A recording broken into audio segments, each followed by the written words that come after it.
Good morning friends, welcome back to my channel. কেমন আছো তোমরা সবাই? আশা করি ভালো আছো, আর আমার পরিবারের সকলেই ভালো আছে।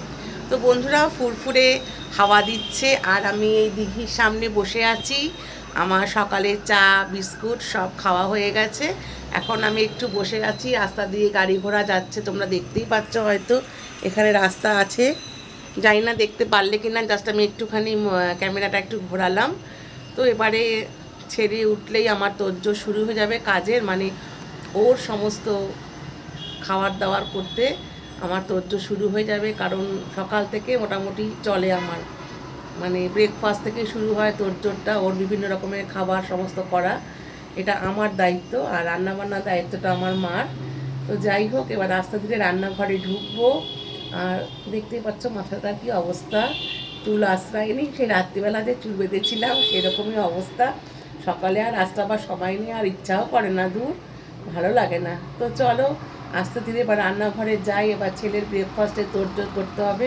ব্রেকফাস্টে তোড়জোড়, তারপরে কিছু কিছু বয়েলিং ব্যাপার আছে, কিছু সবজি সেদ্ধ করা। দেখি কি করতে হয় আর কি করি না করি সবটুকু তোমাদের সাথে আজকে শেয়ার করব, ঠিক আছে? তো চলো। রান্নাঘরে চলে এসে প্রথমে 3টে ডিম সেদ্ধ বসিয়ে দিলাম, যেটা নাকি ছেলে রাত্রিবেলা কুসুম ছাড়িয়ে খায়। তো প্রত্যেকদিনই আমার এগুলো করতে হয়। তো দেখে নাও, আমি ডিম সেদ্ধ বসিয়ে দিয়েছি। আবার এদিকে টেবিলে রেখেছি মাপার মেশিন, মানে খাবার মাপার মেশিন, একটা বাটি, আর তার সাথে দেখতে পাচ্ছ পাশে একটা কৌটো আছে। এই কৌটোর মধ্যে ওটস আছে। এবার ওটস এখান থেকে 60 গ্রাম মাপবে। মাপার পরে তারপরে আবার অনেক কারুকার্যের ব্যাপার আছে, রান্নাঘরে গিয়ে দুধ দিয়ে দুধ মাপবে, সে অনেক ব্যাপার আছে। তো যাই হোক, এই হচ্ছে সেই মেশিন যেটা নাকি সকাল থেকে রাত অবধি মেপে মেপে খাওয়া হয় আমার ঘরে আর কি। মানে মেশিনের এদিক আর ওদিক মাপ ছাড়া কিছু চলবে না। তো তারপরে দেখো, একটা ঝুড়ি ভাজার প্যাকেট মাকে দিয়ে আনিয়েছি সকালবেলা আজকে মুড়ি খাবো বলে। কারণ মুড়ি খাওয়ার জন্য আজকে কিছু নেই। তো বললাম যে একটা 10 টাকার ঝুড়ি ভাজা নিয়ে আসো, সকালে তোমার আর আমার ব্রেকফাস্ট হয়ে যাবে। ঝুড়ি ভাজা দিয়ে মুড়ি আর চা, ভালোই লাগে বেশ, খেতে বেশ ভালোই লাগে। তারপরে দেখো, মা বাজার থেকে এখানে নিয়ে এসছে চিকেন। তো আর এনেছে হচ্ছে এখানেও একটা চিকেন, আর ওখানে নিয়ে এসছে মাছ। তো চলো দেখে নিই কী মাছ নিয়ে এসছে মা। ছোট ছোট কোনো মাছ নিয়ে এসছে। তো আমার মনে হচ্ছে এটা বাটা মাছই হবে। হ্যাঁ, বাটা মাছ নিয়ে এসছে, বা জ্যান্ত মাছ বললো নিয়ে এসছে। আর এই বেসিনটা আমাদের মাছ আর বাসন ধোয়ার জন্যই, আর প্রচুর জলে আয়রন বলে এরকম না একটু কালো কালো লাল লাল হয়ে গেছে। তো 2 প্যাকেট মাংস মাছ আমার ভালোভাবে ধোয়া হয়ে গেল।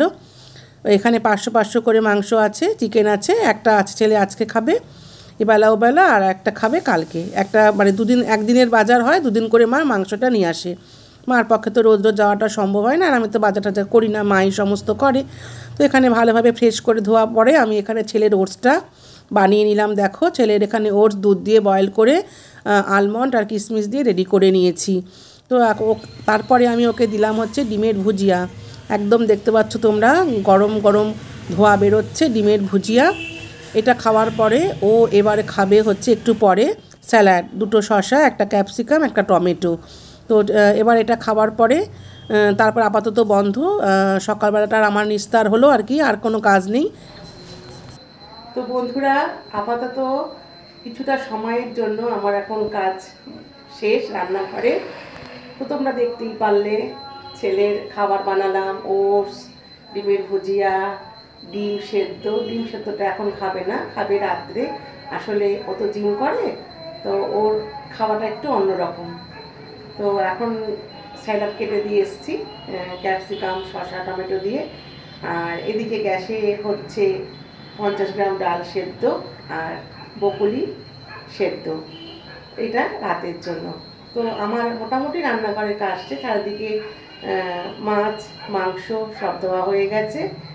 আর রান্না হবে হচ্ছে মাছের ঝোল, বেগুন দিয়ে আলু দিয়ে বড়ি দিয়ে, যেহেতু বাটা মাছটা খুব জ্যান্ত ছিল।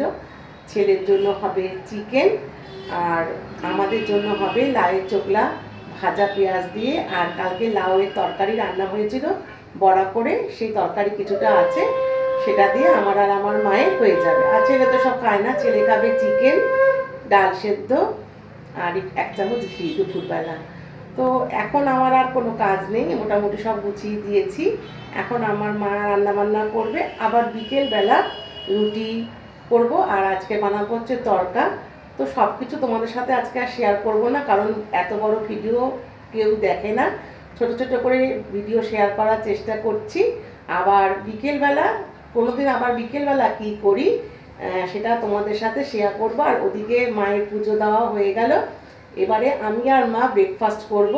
আমরা ব্রেকফাস্ট খুব হালকা করি, কারণ একটার মধ্যে আমরা দুপুরে লাঞ্চ করতে বসে পড়ি। এর জন্য তোমরা দেখলে একটা ঝুড়ি ভাজার প্যাকেট আজকে আনিয়েছি মাকে দিয়ে, যা ছিল মোটামুটি শেষ হয়ে গেছে। চানাচুর বাদাম যা ছিল শেষ হয়ে গেছে, কারণ মাসের আজকে একদম শেষের সময়। তো এখন আমি আর মা মুড়ি দিয়ে ঝুড়ি ভাজা দিয়ে খাবো, আর মা খাবে লিকার চা, আমি খাবো দুধ চা।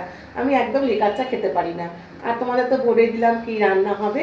তো এখন আর আমার কোনো কাজ নেই। মা আবার ব্রেকফাস্ট করে ওষুধ টষুধ খেয়ে তারপরে মা ঢুকে যাবে রান্নাঘরে, আর আমি বসে বসে একটু মোবাইল ঘাঁটবো, বা কারোর সঙ্গে যদি ফোনে কথা বলি, বা টুকটাক ওই জল টল ভরা টরা টুকটাক যে কাজগুলো থাকে সেগুলো করার হয়তো চেষ্টা করব। তো যাই হোক, একটা কথা না বললেই নয়, ঠাকুর বলেছেন কর্ম করো, কর্মের ফলের কোনো আশা করো না। তো সন্তান যখন জন্ম দিয়েছি, সন্তানের জন্য মা হয়ে সবটুকুই করতে হয়। যখন যেরকম বলবে তখন সেরকম করতে হবে, কারণ এটা একটা শরীরেরও ব্যাপার। আমি আবল তাবল খাবার ওকে দিতে পারবো না, আর আমার ছেলে খাবেও না। তোমরা দেখতেই পেয়েছো ভিডিওর প্রথমে আমি দেখিয়েছি একটা মাপের মেশিন রয়েছে, সব কিছু মানে ইচ অ্যান্ড এভরিথিং সব কিছু মেপে মেপে খায়, এমনকি চালটাও মেপে দেয়। সব কিছু ওর মাপের খাবার, মাপের বাইরে ও খায় না।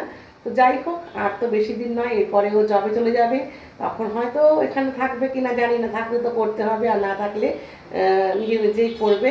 তো তাই যতটা পারি করার চেষ্টা করি। তো যাই হোক বন্ধুরা, ভিডিওটা আর বড় করলাম না, আজকের মতন ভিডিওটা এখানেই শেষ করলাম। আবারও আসবো নতুন কোনো ভিডিও নিয়ে তোমাদের কাছে। ততক্ষণের জন্য তোমরা ভালো থেকো, সুস্থ থেকো, লাভ ইউ অল, টাটা।